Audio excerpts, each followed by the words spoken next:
Good morning and welcome to the English session. Today we shall analyze the poem The Road Not Taken by Robert Frost. Robert Frost is an American poet who writes simply but insightfully about common, ordinary experiences. This poem is about making choices and the choices that shape us. It is true that in our life we have been in such a situation where we had choices and we had to decide on one. And of course, that decision have made a lot of difference. So, in this poem, The Road Not Taken, the road symbolizes our life. The poet says that the path that we don't choose in our life is the road not taken. He describes his feelings about the choices that he had left in the past. The path which we have chosen decides our future, our destination. The important message that the poet would like to give is that the choice that we make has an impact on our future. And if we make a wrong choice, we regret it but cannot go back on it. So we must be wise while making choices. Two roads diverged in a yellow wood, and sorry I could not travel both. And be one traveller, long I stood and looked down one as far as I could, to where it bent in the undergrowth. So here the poet was walking down a road, and then there was a diversion.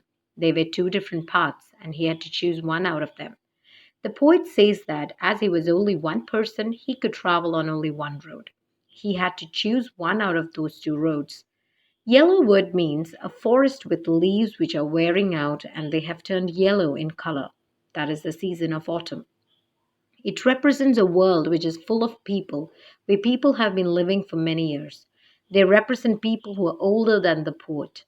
The poet kept standing there and looked at the path very carefully as far as he could see it.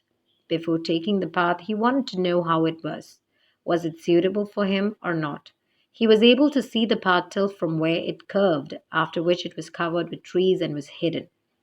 It happens in our life also when we have choices. We have alternatives, but we have to choose only one out of them. We take time to think about the pros and cons, whether it is suitable for us or not, and only then we take a decision on what path we should choose. Then took the other just as fair, and having perhaps the better claim, because it was grassy and wanted wear, though as for that the passing there had warned them really about the same. Here, the poet kept on looking at one path for a long time to check if it is the right path for him or not. And then he decided and started walking on another path because he felt that both the paths were equally good. He says just as fair, so he felt that both paths were equally good and started walking on one of them. He adds that maybe he felt that the path was better for him, so he chooses it as it had grass on it, which means that it was unused. Not many people had walked on this path earlier. That is why this path was grassy. And wanted wear means that it was not walked over by many people, and it wanted many people to walk on it. After he walked on the path for some distance, he realized that both the paths had been worn out the same way. Both the paths were similar and worn out. Even in our life, we take any path or option, but all of them have the same benefits, disadvantages, problems, challenges, and we must face them. We think that we are choosing a better option, but it is not that way. And both that morning equally lay in leaves no step had trodden black. Oh, I kept the first for another day, yet knowing how way leads on to way, I doubted if I should ever come back. Here the poet says that both the paths were similar that morning. Both had leaves on them, and no one had stepped on them as they were still green in color. He decided that that day he would take one path and keep the other path for another day, although he knew that one way leads on to another way. He knew that he could not go back on the choice that he had made. Similarly, even in our life, once we choose an option, we must keep on moving ahead with that option. And we never get a chance to come back and take the other option that we had left earlier. I shall be telling this with a sigh. Somewhere ages and ages hence, two roads diverged in a wood, and I took the one less traveled by, and that has made all the difference. So here the poet says that in the future he will take a deep breath and says that once upon a time he had reached such a point in life that there were two options for him, and he traveled on that road which had been traveled upon by lesser number of people. That decision of his decided his future. Similarly, in future, when you grow up, then you will say that once upon a time, when you were young, you had two options. The choice that you made you what you became of it. This is a very strong message for all of you that you should be wise and be careful while making choices out of the options that you have in your life because your future depends on the choice that you make today. The summary of the poem. The poet says that once he was walking down the road and reached a fork. He could walk over one of the paths only. He took time to choose the right path. He inspected them to decide which was a better option and then chose the one which seemed less walked over.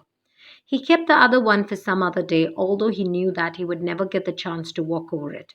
He would go further on the chosen path and not get a chance to go back on it. As he walked on the chosen path, he realized that both the paths were similar. He felt that his future depended on the choice that he made. Now let's look into the literary devices used in the poem. First, the rhyme scheme. From the first stanza, let's find out the rhyme scheme.